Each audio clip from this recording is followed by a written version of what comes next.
Hi, I'm Brett Johnson, former United States most wanted cyber criminal, now good guy, and host of the Brett Johnson Show on YouTube. Today's episode number 47, Criminals Get Shit Done. When we come back.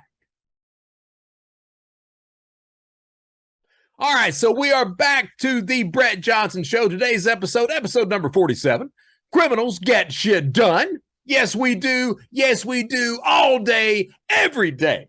Now, I have had a bit of a hiatus on the Brett Johnson Show. I did episode number 45, number 46, talked about Ilya Lichtenstein, talked about his daddy, Eugene Lichtenstein, talked about the United States Secret Service potentially hiring Eugene Lichtenstein to be an informative so they wouldn't have to prosecute the son of a bitch. And so that the 9 people that I helped set up while I was talking or working with the United States Secret Service, so that they wouldn't have complete information about their cases and that they would serve more prison time. Yes, let's be clear about that. I was a piece of shit for doing those things. I am not proud about that at all. It does not, here's the thing, I believe when someone commits a crime, if you're an adult, I think a stint in prison will do a body good. If you're a child, I don't believe in that. I think that children should not be sent to prison or juvenile detention or anything else like that. I believe a child should have some mentorship, have someone take them under their wing, give them some guidance. These 9 people that were part of Operation Anglerfish, took my hat off, roll tide, everything else, but these 9 people who were part of Operation Anglerfish, that Secret Service investigation where I came in, screwed over the Secret Service, went off on a cross-country crime spree, stole $600,000 in 4 months, ended up United States most wanted, went to Disney World, got caught, arrested, sent to prison, escaped from prison. That operation, those 9 individuals that I helped set up, I am not the least bit proud about that because looks like the United States Secret Service did not play fair. They did not. You should, if you're going to conduct an investigation, if you've been hired to do the right damn thing, you should do the right damn thing regardless. Regardless. Don't get it all up in your panties that, oh, well, we can't tell everything that happened because it might taint the evidence. No, do the right damn thing. I'm very fortunate these days that I have contacts and friends within the Federal Bureau of Investigation. And I have a lot of respect for that institution. A lot of respect for that institution. I know that a lot of people don't. I know that hey, some of the higher ups up there, sometimes they can be questionable with some bullshit. But the people that I know that work in the Federal Bureau of Investigation, they are outstanding. They are truly outstanding. And they don't take it personal when it comes to arresting someone. And honestly, every single person that I've met in the FBI, they really want people to just turn their lives around. If they arrest you, it's not personal, and they just want to make sure that you're taken care of, that you're not harming anybody else. And they want to make sure that they hope that you turn your life around at the end of the day. That was not my experience. And that's, these stories that are coming out now about some of the stuff that was going on with the Secret Service. And here's what I'm getting at. Today, for example, I was having a meeting. For those who don't know, I am Chief Criminal Officer for Arcos Labs. We do bot mitigation, and by God, we are outstanding in that field. One of the fastest growing security companies on the planet, and we do an outstanding job in protecting our clients and doing everything right that we need to. What I'm getting at is that today, before I went into a meeting, I had a former associate of mine. He sent me an article. Now, here's the thing. If anyone's ever seen a presentation of mine, a lot of the times I'll show a set of pictures about different associates of mine. I talk about Albert Gonzalez and Max Butler and Jonathan James and David Thomas and Omar Denani. And I talk about all these guys. I talk about me too. Dmitry Golubov, Roman Vega. I give basically the story about them. One of the people that I show is Maxim, Turkish national. And what I say during my presentations, I say, hey, you know, one of the guys that was arrested, this guy over here, Maxik or Maxim, Turkish national, worked with Albert Gonzalez on the TJ Maxx Heartland Payment Systems breach, was arrested at the airport in Istanbul. They got his laptop. On his laptop, everything was encrypted. He had the TrueCrypt on it. They looked at him and said, you know, we need the key to that. And he said in response, I'm not giving you the key to that. And they threw him in a Turkish jail for 11 days, at which point he promptly gave them the key, and at which point he promptly gets 30 years in a Turkish jail. And everyone, when I give that line and tell that story, everyone goes, hee hee, ha ha, hoo hoo, and it's kind of funny. And when you tell the story like that, it's kind of funny. Turns out that's not really what happened. Now, I had one of my associates today, former associates.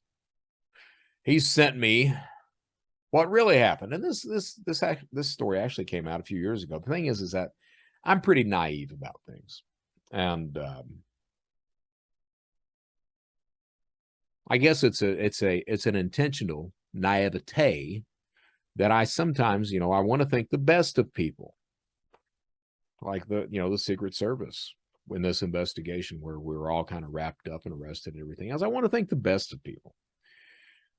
Sometimes that doesn't happen. And this story, I'm going to read the story from the actual article itself. As a matter of fact, I'm going to share the screen while I read that story. That way everybody's on the same page. Everybody knows everything that we're looking at. Oh, goody, goody gumdrops. So the story says, it's from, what's it from? TheConsumerist.com, written a few years ago. It says, did Turkish police beat information out of a suspect in the TJ Maxx credit card case? And it's a very short blurb. But it says, Christopher Sokoyan over at CNET is reporting that Turkish police may have used violence to get the encryption keys of one of the primary ringleaders in the TJ Maxx credit card and theft investigation. The suspect, Maxim Yastremski, is apparently a major figure in the international sale of stolen credit card information. I can affirm that Maxik or Maxim is absolutely, or was absolutely, a major player in credit card theft, hacking, whatever you want to call it. Chris says, according to comments allegedly made by Howard Cox, a U.S. Department of Justice official, in a closed-door meeting last week after being frustrated with the disk encryption employed by Maxik, Turkish law enforcement may have resorted to physical violence to force the password out of the Ukrainian suspect. Mr. Cox's revelation came in the context of a joke made during his speech. While the exact words were not recorded, multiple sources have verified that Cox quipped about leaving a stubborn suspect alone with Turkish police for a week as a way to get them to voluntarily reveal the password. The specifics of the interrogation techniques were not revealed, but all four people I spoke to stated it was clear that physical coercion was the implied method. The Turkish interrogation seemed to have worked, as Mr. Cox was even able to share Maxik's encryption password with the audience. So the joke, here's the joke, because the joke was actually told also to Albert Gonzalez. The joke is they had to brute force the password out of Maxik or Maxim. And when they said brute force, they did this. We had to brute force the password out of Maxik or Maxim. Took them 11 days. Took them 11 days of beating the shit out of this kid to get the password. Let's not use the friendly euphemism of beating the shit out of some kid. It took him 11 days of torturing this kid to get his password. 11 days of torturing a kid on credit card theft to get his password. Now, here's the thing. This kid's guilty. No doubt about it. He did it. I knew him. He's guilty. He got 30 years. In what world do we live in where it's okay to torture people to get information? I'm going to tell you, we don't live in that world. I mean, we do, because shit, it happens. It happens with if you're a terrorist being sent to Guantanamo or to one of these rendition sites, black sites, what have you. Oh yeah, it happens. A lot of people seem to be like they're okay with that shit too. It happens. It happens if you're in the deep South or maybe some podunk jail someplace and the cops are wanting to get a confession out of you. Maybe you're a person of color and they know you're guilty, but you ain't saying the right shit. It happens. Happened back in the 50s. Happens today as well. It happens if you're a credit card thief. Still a kid. Happens if you're a credit card thief and they just need that password so they can decrypt your computer. It happens. It's not supposed to happen. You're not supposed to be able to use evidence that's gathered through torture. Certainly happened with Maxick or Maxime, and the United States Secret Service knew about it, and they were okay with using that information that was garnered from that torture. Now, why am I upset about that? Again, this is one of my guys. It's one of the guys that I was associated with, one of my associates. I was involved with those investigations, getting these people arrested and sent to prison. Albert Gonzalez gets 2 20-year prison sentences. A lot of the reason why he got that is because of this password that was tortured out of Maxime. Maxime gets 30 years in prison. He wouldn't have got that if he hadn't been tortured. Now, does that mean that he didn't deserve prison time? No, that does not mean that. Does that mean, by God, you should torture somebody in order to get the evidence that you need?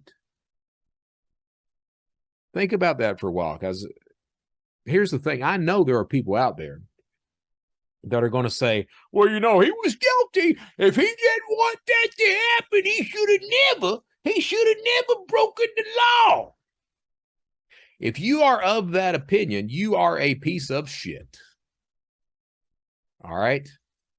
If you are this agent, Howard Cox, or this DOJ guy, Howard Cox, that joked about it, you're a piece of shit, dude.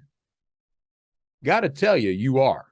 If you're one of these agents that's okay with evidence being obtained like that, let me tell you out of the gate, and it's a goddamn shame that a former criminal has to be the one that has that moral authority over you, but let me tell you in no uncertain terms, you are a piece of shit.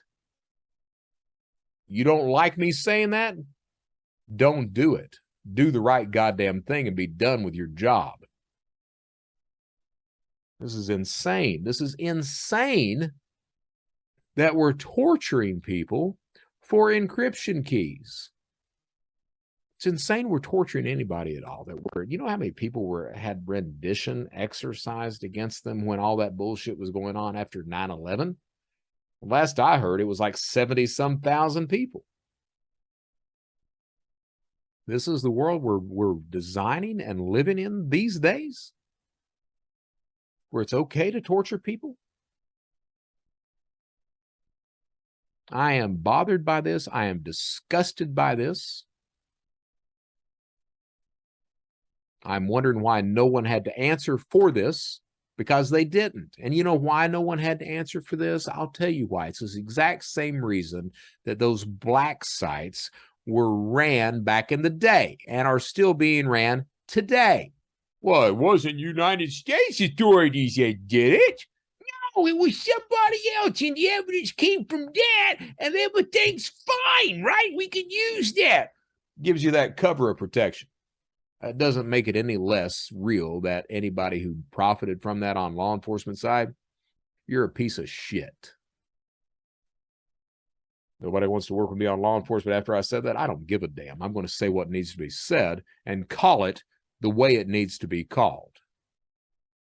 Somebody's got to say the right damn thing. So that's what got my hackles up today. Ha! That's what got my hackles up today. I don't even know what to think about that. I mean, I do know what to think about that. What were you guys thinking? You're going to hand this kid over to some Turkish police so they can torture the password out of him. You're going to take that password, use it to give people more time. You're going to not divulge the specifics of a case and potentially tainted evidence so that people can't form a proper defense. You're going to make jokes about some kid getting tortured and then getting 30 years over that. And that's okay. No, by God, that's not okay. That's not okay. You want to know why you've got an entire section of Americans and the worldwide population that doesn't trust law enforcement? Look in the friggin' mirror. That's all you got to do. Look in the mirror. If you were doing the right thing, if you were playing fair across the board, regardless, you wouldn't have people with that perception, that view of law enforcement. The only thing it takes is for you to do the right thing, not to get a hard on because you know some guy's guilty and you're going to do whatever it takes to get him. That is not the right thing. That is not. Well, that's a hell of a way to open a show, ain't it? Yeah, it's a hell of a way to open a show. I guess I can get off that high horse and get into more of the specifics of the show. So I had that same former associate we have been talking about, Ilya Lichtenstein, Eugene Lichtenstein. And this story continues to get bigger. Yeah, none of the major outlets have picked it up. I mean, they're all looking at it. I've talked to a whole shitload of reporters over the past few weeks, and they're all working on this story. And a lot of them are like, don't tell this other reporter that I'm working on it too. And I'm like, dude, I don't care. Whoever runs with it, I just want the truth of the story out. But I was talking to this former associate, and I think that he's going to, depending on how this story comes out, right now he doesn't want his name involved. He's the guy who gave me the documents about Eugene Lichtenstein. And of course, he didn't know what he was sitting on, but like I told him, hey, it took both of us to get this story out. He had the documents. I saw what was the name that was attached to it. I was like, so it took both of us to get this story out. And nobody but me and him could have done it. So I told him, I was like, man, it's me and you that's done this. It's me and you that's done this. And his response, it's the title of today's show. His response was, he said, criminals get shit done. And I sat there when he sent me that over. I sat there and I looked at it and I was like, by God, you're right. Criminals get shit done. And that was what I was going to talk about on today's show before he even sent me this over about, authorities being okay with torturing a kid to get the information out of him. That whole story, it's like, I got to be honest with you. There's issues. There's issues over at the United States Secret Service. There is, they from having me shut down an RCMP investigation to agents watching porn instead of watching me to the Eugene Lichtenstein stuff, choosing not to prosecute him because it would potentially take the evidence of the other 9 cases, to them being okay with Maxime being tortured as long as they can give people more time, to deleting text messages from the January 6th insurrection. There's some issues over there. Anybody who thinks there doesn't, let me dissuade you of that illusion. They got some problems over there that, hey, maybe somebody needs to look at. Yeah, they got some issues. But, Ilya Lichtenstein, this whole story with Eugene, come to find out is, there's There's some meat there. There's some meat there. And Lord knows I'm feeding on it. Lord knows there's going to be some other people feeding on that as well. We're going to find out the truth of Ilya, who, you think about it. The question is, who would give an idiot like Ilya Lichtenstein 119,000 Bitcoins to launder? You don't get that type of relationship from someone you've met online in a criminal forum. You don't. And here's the thing. Ilya Lichtenstein did not steal those Bitcoins. He did not have the technical experience or expertise to do that. He didn't. He didn't have the criminal know-how to do that. And that's evidenced by the way the friggin' idiot tried to launder the tokens. I read somebody, some law enforcement official said, oh, yes, the way he was laundering money was very sophisticated. No, that's a lie. The techniques he tried are sophisticated techniques, but the method in which he implemented them showed his inexperience and non-skill. That guy is absolutely not the guy who stole the Bitcoins to begin with. That's another guy. And you know who I think. And you know who I think. The thing is that Ilya, you ain't going to give some idiot like that that many Bitcoins just because you met him online, just because you talking to him on Alphabay or whatever you doing back in the day. You ain't doing that. Ilya knew the dude. The dude knew Ilya. It wasn't Heather, idiot, Razzle Khan Morgan either that stole those Bitcoins. She could bitch as much as she wants to about social engineering. She ain't got the skill to do it. There was one person. There was one damn person that had the skill. And his name begins with an E, and his name ends with an E, and in between you got Eugene. Not saying anything. I'm just saying, hey, We're going to get the truth of that. Whether he was involved, whether the daddy, whether old Pops had some guilt involved with that or not, you better bet your ass the truth's going to come out on that. I don't have any doubt about that at all. So that's all I got. That's the update on Ilya and company there. We'll see how the hearing comes on September 30th, see if it's postponed. We'll see how the plea agreement continues to go for both Heather Razzle Khan and Ilya Idiot Lichtenstein, and what other charges may be pending on other individuals. Lord knows I don't know. I don't care. But I'm going to tell you what. I have already decided that if news comes out and the father is involved, if there are other indictments that are forthcoming that implicate him, I have decided, because, once you're in federal prison, you only get, I think, when I was there, it was $300 a month in commissary that you could buy. They may have raised that to $350 by now. That way you get your honey buns, you get your soda, you can get a pint of ice cream every now and then, stuff like that. I have decided that if the dad is involved, if he did do some of this shit, and I'm not saying he did, I'm just saying if he did.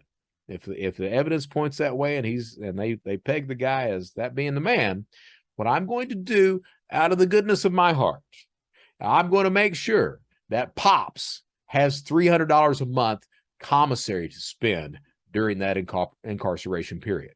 Why? Because I want the son of a bitch to know I was the guy that did it. I was the guy that pegged him. I got your ass caught, you bastard. That's just if you did it. If you didn't, hey, no hard feelings, right? Right. Ha! Moving right along. So, hey, I was on Matt Cox's podcast the other day. Actually, the podcast came out last week. I have been on hiatus from my show because I really wanted that Ilya Lichtenstein stuff to stick around. I wanted that to make an impression. I wanted people to watch it, everything else, and wanted to see what other news was coming up. There is some more news coming up. We'll see what different news agencies have to say about that in the next couple of weeks. But so I've not really put out a show. And during that interim, I met with Max, recorded his show, everything else, and he put it out. I got to tell you, I like Matt Cox. For those who don't know, look for him on YouTube. He's on, it's the Matt Cox True Crime Show. Matt is really, he is the most prolific mortgage fraudster in history. Okay. The guy was sentenced to he was sentenced to 26 years in prison. He was on the United States Secret Service most wanted list. He was one of the most prolific fraudsters, one of the most damaging fraudsters in United States history. Served 26 years, got his ass out after 13. Why? Well, because his ass was ruthless while incarcerated. He did every single thing that he could to get his ass out, ratted on other people, everything else like that. Now, there may be some people out there that have a problem with that. Well, why would he snitch on people that were in prison? Well, you know what? You ain't got no friends in prison. He worked his ass off to get out of there. If you don't want people snitching on you, keep your friggin' mouth shut. Matt did everything he could to get out of prison. He got out after 13 years. I want to tell you now, the man turned his life around. He did. He's working his ass off on his YouTube channel. He's doing everything, single thing he can. He's writing books. He's doing everything he can to do things right. And I've got nothing but respect for that man. It was a lot of fun. I sat down with him, sat down with John Boziak after that for another show. But I've got nothing but respect for Matt Cox.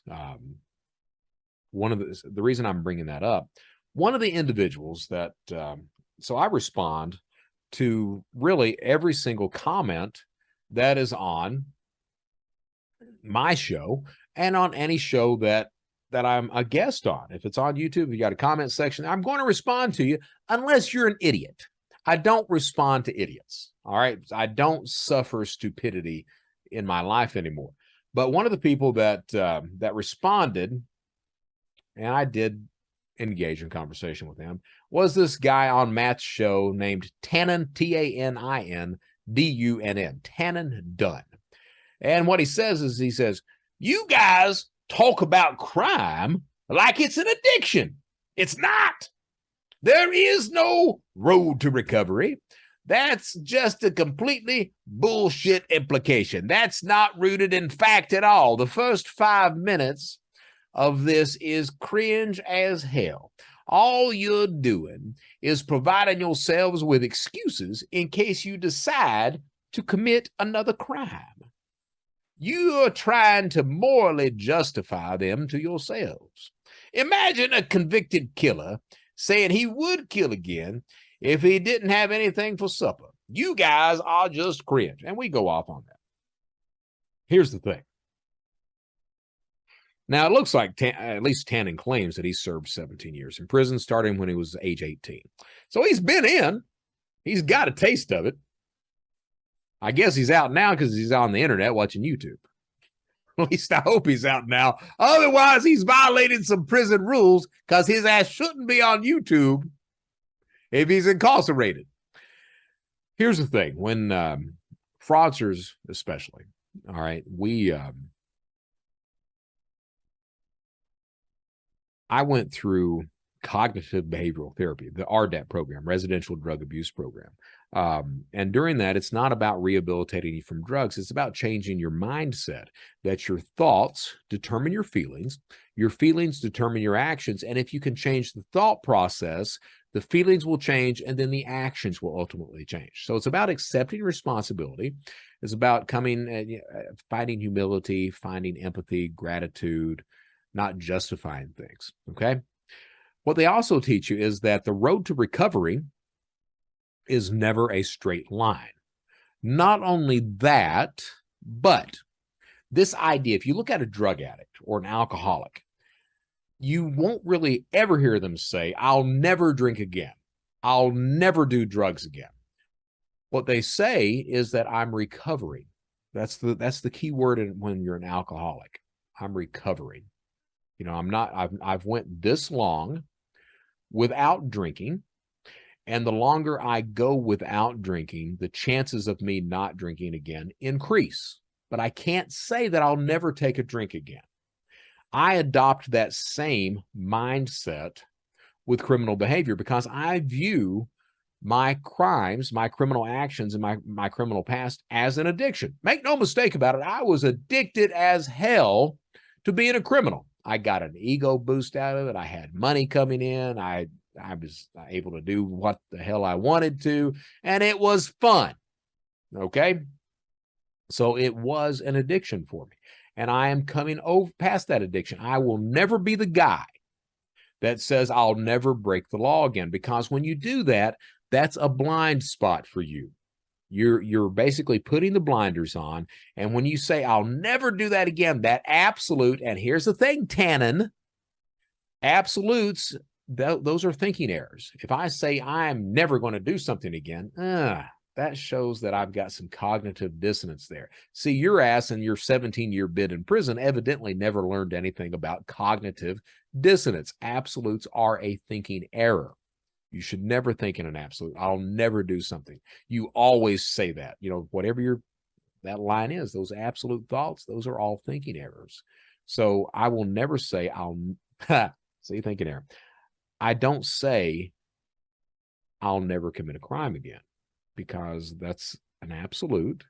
That means I've got a blind spot, and that blind spot is one of these paths where I can be triggered to commit a crime again. What I will say is that I'm recovering from my criminal past, and I'm working every single day to be a better person than I was yesterday and back when I was engaged in criminal activity. I have surrounded myself with a safety net of people, a support group of people that make sure that I stay true to myself, and that I also work to become healthier every single day. Matt Cox, he's not been out of prison long. He's not. But I can tell you from what I've seen with this individual that he is working his ass off to do the right damn thing. Does he have an attitude? Yeah, you're damn right he's got an attitude. Does that mean, here's the thing that people don't really understand. A lot of people think that, well, they're not showing remorse or guilt the way that I think they should. So they cannot be remorseful because they're not showing it the way that I feel they should. The thing is, dude, we've been working, and I don't know about Matt, I'm speaking for me, okay? And I assume he's probably the same because he told me part of his story. My remorse and guilt working through that go way back to when I was in friggin' prison, okay? And I work through this every single day. There's not a day that goes by that I don't feel guilt and remorse for my past. That does not mean that I have to do every single show where I'm crying and lamenting and renting my clothes and what have you. All right. I've worked through enough of this that I am able to joke about things. I'm able to find the absurdity and humor in it. And more than that, for me, there's a defense mechanism. I laugh a lot when I talk about things that are uncomfortable and that I have guilt and remorse over. You'll see me, I start laughing about it. And that allows me to discuss these things that I'm discussing. It's not that I'm not guilty, not that I don't feel remorse. I do. But I don't have to feel that or demonstrate it in a way that you think that I should. Okay? So just want to be clear on that. If you don't like what you see, if you don't like what Matt Cox is doing over there, if you don't like what Brett Johnson does with his life or what I do with my show or an interview or anything else, guess what? You don't got to watch it. That's the thing. You don't have to watch any of this. Since I'm talking about that, I also want to talk about, I'm going to be introducing Matt to some people over at ACFE, and I'm going to try to help the man get some speaking gigs, because he's got a lot of knowledge. I don't know anyone else on this planet who has more knowledge toward mortgage fraud and how to prevent that than Matt Cox does. So he is absolutely valuable to that entire vertical. And I'm going to do my best to make sure that he's able to find a path there to make a career or help his career. I think he's already, getting his career himself, but I want to try to help the man as much as I can. All right. What I have seen, and I've been doing this legal thing for a few years. My name is not. Oh, who's the dude? Who's the dude? The other hacker, criminal guy. He works with No before. I forgot his damn name, but I'm not that guy. He's a bit of an asshole. I'm a bit of an asshole too. I'm not him. I'm not Frank Abagnale. If nothing else, because I know what the hell I'm talking about. Frank outlived his usefulness long ago. The stories I tell really happened, not like Catch Me If You Can, where it looks like, according to Alan Logan, Frank didn't do any of the bullshit he claimed he was doing. So I'm neither one of those two guys, you know? I'm Brett Johnson. I run my mouth. I can be a bit of an asshole, but I'm also the guy that calls out stuff. Now, the reason I'm saying that is, you know, I work with, sometimes I'm at a conference. And sometimes in this conference, there's somebody that wants to run their mouth. They don't do it to me, but they do it behind the scenes. They'll go to the conference organizer. Well, I don't know why. I don't know why you wanted to bring a criminal in to talk. They're of no value. Let me dissuade you of that opinion. Yes, by God, we are. If we weren't of value, then we wouldn't have been able to defraud you or your competitors or people you're vertical or overall. If Matt Cox didn't have value, he would have been able to do all that stuff. You want to talk to him. You want to find out how he did it. You want to know what the criminal mindset was, and you want to know, hey, from what you did, what could we have done as the good guys to prevent you from doing that? So there's absolutely value there, all right? Anybody that thinks it's not valuable to hire a criminal, you're wrong. You're 100% wrong, okay? You don't even have to trust the guy to hire him or bring him in to talk to him. So it is valuable to do that. I see a lot of, not a lot. It's for me, it becomes less and less every day because I've built up enough trust in this industry.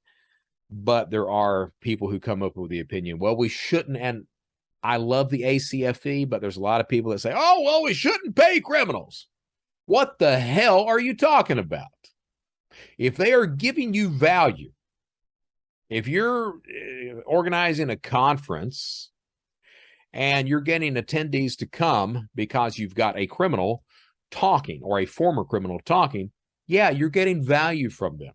If you're bringing someone in to consult with your company that's talking about, hey, this is how these crimes are operating, this is what you need to do to prevent these crimes, are you getting value? Yes, you are. So pay the guy. I get paid. I'm saying this for everybody that's coming behind me as well. It's important to pay people who are providing you value, regardless of their criminal past. It's time we get past that bullshit. Let me put it to you this way. If you're not paying somebody like that, I can promise you that it's a very thin line to go back to that criminal activity. I don't really have to worry about that in my career anymore, but we have people that are coming out that have skill and that have knowledge. If you're gaining value from them, pay them, okay? Let them know that they're doing the right thing. Let them know that that they can make a living on the legal side of things. So that's what I've been talking about today, right? I've got, you know, at the end of the day, it goes back to this thing that my former criminal associate told me. You know, criminals get shit done. We do. We do. We get shit done when we were criminals, now transitioning over to being a legal, productive citizen. I can promise you we get shit done there too. Me, I'm the guy that says what needs to be said, regardless of consequences. I'm the guy that cannot be bought. You can bet your ass on that. I don't care what kind of paycheck you've got. I'm the guy that cannot be purchased. And I will say what needs to be said, regardless of the consequences. That's who I am. And I have done that my entire life, and I don't care about the consequences. I'm going to say, and I'm going to protect my tribe, and I'm going to do what needs to be done. You know, so I got a list of topics here I wanted to talk about, but I'm going off the handle right now, right? I'm going off the handle a little bit. I am. I was at a conference the other day, and somebody asked me about Zelle. And I gave my opinion on Zelle that, hey, hopefully the Consumer Financial Protection Bureau will come in and put proper regulations in, because right now, none of the banks are protecting their customers from Zelle fraud. You know, what happens is that if I pay a scammer using a credit card, I'm protected. I get my money back. If I pay that same scammer using Zelle, I'm basically told, screw off. It's your fault that you were scammed. And a lot of banks tend to blame me. So I guess Congress was interviewing a lot of these bankers. And of course, the bankers came out and said, well, you know, the actual fraud amounts, you compare them to Venmo and Cash App and these other fintechs that have these money peer-to-peer payment systems, it's not very high. It's not very high. We're actually very low. Here's the thing. I call that pillow talk. The thing is that, hey, right, if you compare that to Venmo, if you compare that to Cash App, if you compare that to all these other peer-to-peer payment transfer systems, yeah, the Zelle dollar amounts, pretty low. But if you start looking at Zelle itself, and I'm not talking, here's my thing, I like the Zelle app. The app itself, I think it's really good. And I use Zelle myself. But if you look at the way that financial institutions are running Zelle, and you just look at that section, and you compare the amount of fraud that's just taking place right there, that, while the Zelle, people who use Zelle, the actual dollar amount that goes through Zelle from a banking point of view, it's not very high at all. But the amount of fraud that's hitting that, oh, hell yes. Oh, hell yes. Those numbers they're handing over to Congress and everything right now, that's what I like to call that fuzzy math. They're figuring out, look, in the entire spectrum of stuff, in everything, yeah. If you look at every banking transaction and then look at Zelle, you see the actual Zelle fraud is very small. But if you look at just Zelle and the way financial institutions are looking at just Zelle and the fraud that's in there, oh, yeah, that percent's much higher, much higher. But no, they don't want to do that because of that fuzzy math. They don't want to, it's that pillow talk. So I had a nice conversation with some people who worked with Zelle after that conference, and they reaffirmed that for me. You know, that data is important. That data's much more valuable than someone's account.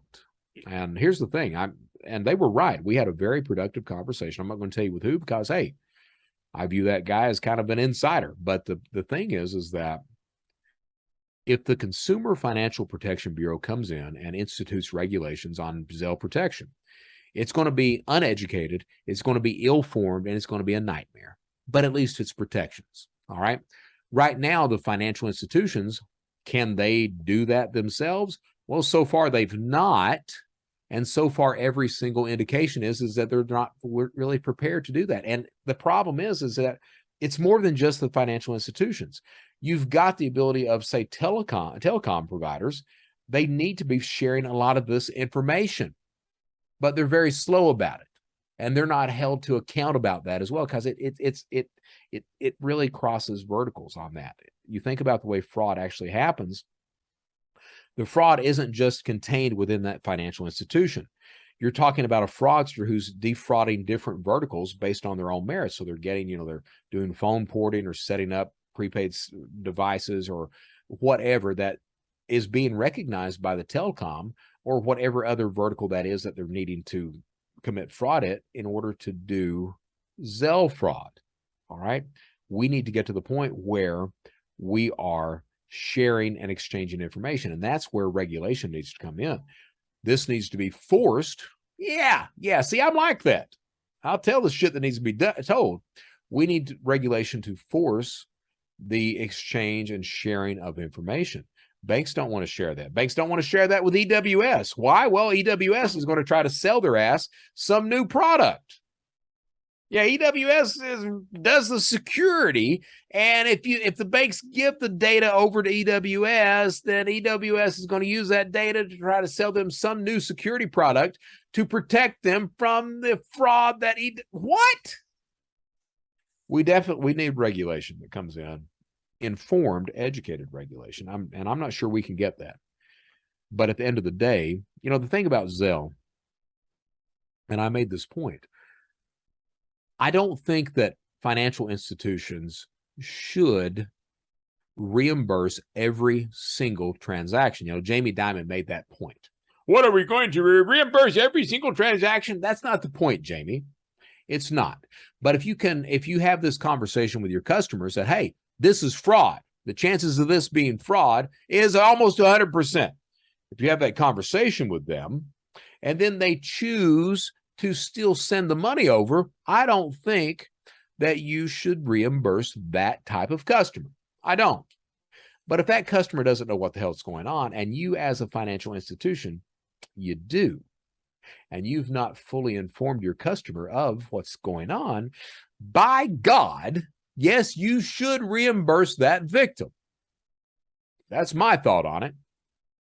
Probably not going to make a lot of friends in the financial industry saying that. It's a funny thing. I was a few months ago when I was started bitching about Zelle, I had somebody pull me off to the side and say, you're not going to be like Frank Abagnale. If you keep running your mouth on that, you're not going to be like Frank Abagnale. You're not going to have these financial institutions bringing you in and paying you all this money, and it's all about money at the end of the day, isn't it? And my answer was, no, by God, it's not. It's about doing the right damn thing. I believe if you do the right thing, that money will come. I like money. I do. I like money. But my motivator these days is not money. That was a big wake-up call for that individual who told me that, who I no longer, fortunately, have to work with. And I am, by God, happy about that. Moving right along. This is kind of like the question and answer, comment section of the day. I've got people that sent me some comments and questions on my show and other shows. So I'm kind of touching on a lot of that kind of stuff. I want to talk about, I had a question. This person sent a question over saying, hey, could you talk about illegal immigrants using stolen PII to gain employment in the United States or to live in the United States? So that's one of these hot topics, right? Because the Democrats, none of them want to talk about that bullshit. The Republicans, they all want to talk about that bullshit. I'm just going to say the truth of the matter. The truth of the matter is that when you're coming across the border illegally, if you're looking to have gainful legal employment, you're not going to do that on your identity. You're going to do that on someone else's identity. It's very easy to go down and buy someone's, you can go to robocheck.cm, for example, and you can buy someone's social, date of birth, address history for $3.70. All right. It's very easy to fabricate a social security card. You can go over to Walgreens, get an academic sketch pad, and the background on that sketch pad is almost identical to a social security card. From there, it's very easy to print off a fake social security card. You can go to idgod.ph, and for $40, he'll make you a fake driver's license. All that together is enough information for you to go and get a job wherever the hell you want to get a job. Does the IRS give a damn? Not really. Not really. That social security number is working in 2 different states, 7,000 miles away from each other. No, they don't really care as long as taxes are paid on that. So it's not uncommon at all. It's very common that kind of stuff happens. Of course, whereas the problems come in is in that, hey, that stolen identity, you're probably not going to, reap all the benefits you as the legitimate holder of that identity is going to do. And any crime that happens under that identity or anything else, the legitimate person ends up answering for that. That's the way this shit works. You come across the border illegally, you're going to have an identity. Those identities are going to be stolen or they're going to be synthetic. Guess what a synthetic identity is? Typically, it's a stolen child's identity, social security number that person then uses to create an entire persona around. So I can go on the dark web, or I'm not even on the dark web. I go on one of these criminal marketplaces. I can buy a kid's social security number add my name to it, add an adult date of birth, and then I can build a credit profile and an entire persona around that. To the point, can I get a driver's license? Maybe, depending on the state, depending on the reciprocity of the state and how they're actually determining things. If you think about it, state databases, back when I was committing crime, state databases did not cross-reference federal databases. So if that still be the case, I could absolutely get a state ID and then use that to later on get a real fake, but a real driver's license as well. I may not even want to do that. I can just get a fake driver's license with the information on there, and that will definitely be enough for me to gain employment, and maybe I don't drive at all at that point, but it's enough for me to live on and operate and survive in the United States. Immigration is one of these hot topic things. I have to tell you that in my view, that neither the Democrats nor the Republicans give a damn about any immigrant that comes over unless a vote is cast in their favor. All right. If the Democrats, if they weren't getting votes behind it, they wouldn't be all about, sanctuary cities and stuff like this. If the Republicans were getting votes over it, they would be all about the sanctuary cities and shit like that. At the end of the day, neither side gives a damn about any immigrant at all that comes across. They don't care unless they're profiting by it, unless they're benefiting by it in some way. That's my view, and I'm going to tell you, that's the truthful view. That's really the way this shit operates and works. Closing out the show today, I've not talked about my personal demons in a while. And I've been very fortunate. I have people that reach out to me, and they have, they've had traumatic childhoods and past and things like that. And that really helps me have a sense and a view of coming to terms with a lot of my past. Talking about my mom today, and I really wanted to open the show today talking about that. But it looks like that's next to the last thing I'm talking about today. My sister, Denise, she's not talked to her mom. My mom is still alive. And for those who've watched my show or tuned into the Anglerfish podcast or some of the other interviews I've done in the past, you know that my mom is screwed up. My mom is a person that my earliest memories, I've got two. The one that I knew was real the entire time was we were in Fort Lewis, Washington. My dad was a captain in the military, and me and Denise were in the back seat. I was maybe 3 or 4, maybe 5. Denise a year younger than I am, and my mom screaming at my dad in the front seat. He's driving. My mom lunges across the seat, grabs the steering wheel from my father, and tries to steer us into oncoming traffic, screaming at him, "Are you ready to die, you son of a bitch?" Earliest memory I've got. The other memory that I've got of my mom that I thought was a false memory for years until just a few years ago, she affirmed that it was real, was my mom had someone in the front yard, a woman, tied to a tree, and my mother was beating this woman. This woman was bleeding and just begging for her to be let go. And we were in a neighborhood in Eastern Kentucky, so there were people on their porches watching this. For years, I thought that was I just made that memory up until my mom mentioned it. And I realized that no, that really happened. It turned out this woman had cheated on my mom's sister with her husband.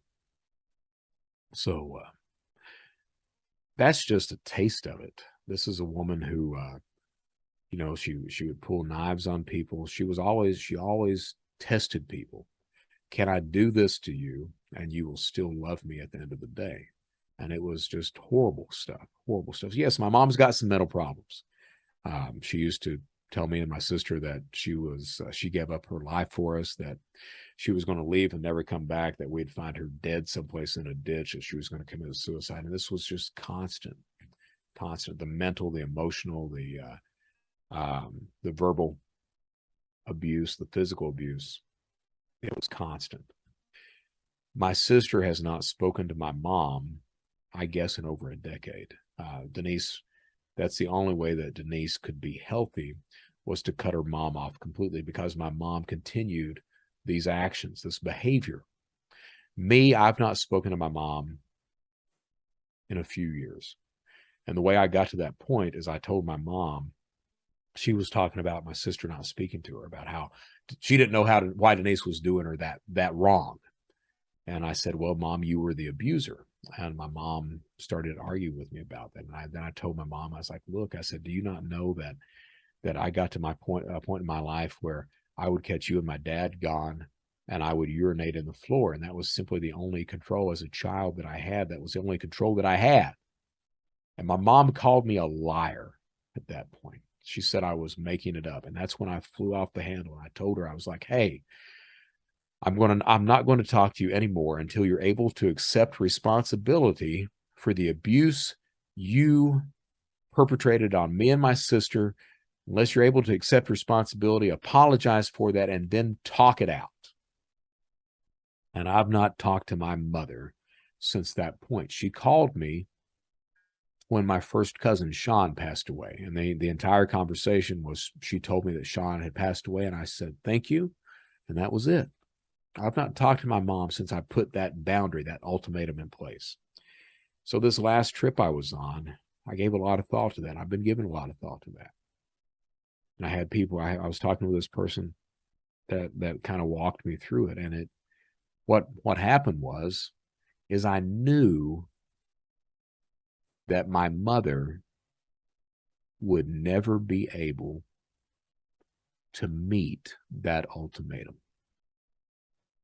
I knew when I said it, at least subconsciously, I knew when I said it, that would never happen. This is a person who will never accept responsibility for what they've done. They'll never apologize, or if they do apologize, it'll be this, a fake apology. And that they had never really truthfully, she had never really truthfully be able to talk it out with me. So I put that ultimatum in place knowing that she'd never be able to do that, and knowing that would be an easy way for me not to have to engage with her again.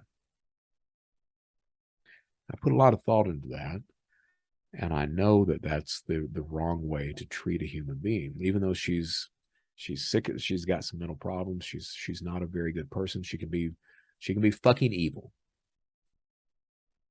I know that at the end of the day, I'm not, that was the wrong thing for me to do. So I'm in the process now of coming to terms with that, and knowing that I either have to accept my mother as she is, because here's the thing, I love my mom. I do. I do not like my mom, and I know that my mom she can be a good person. She can show you love. I know she loved her kids, but she loved them in a very unhealthy way. Me and Denise were property to her. And I know I'm a healthier person not talking to her and not engaging with her, but I also know that I did that in the wrong way. So I have to come to terms with that and have that conversation. So I'm going to, sometime over the next few months, as I come to the ability to do that, I'm going to have that conversation. Hey, I love you, and you're my mom. But you see my little dog in the background. She's sitting there saying, Daddy, I need to go out and use the bathroom. So I'm going to, let me get her up here with me. Come on. So I'm going to have that talk. This is Daisy. She is the producer and director of the Brett Johnson Show. So I'm going to have that talk with my mom coming up.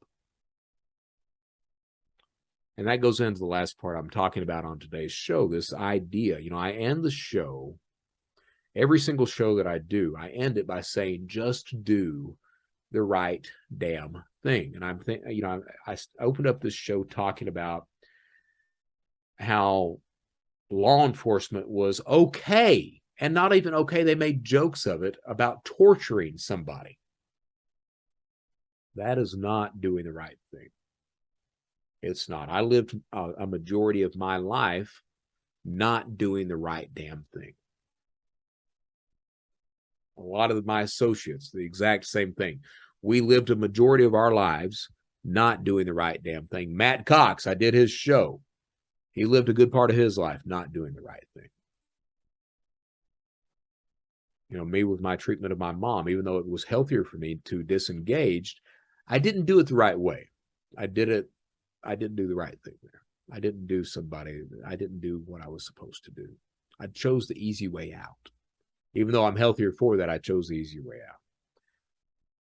You know, what I would say is, regardless of what you've got going on in your life, regardless of whatever's going on, whatever choices that you've got, and we've got, you know, we're going through an economy right now that's going tits up, everything else. It's important to always look at every situation, every relationship that you've got going on, and ask yourself, am I doing the right thing here? And if there's ever any question on that, if there's hesitation, that's a sign that, by God, you're not.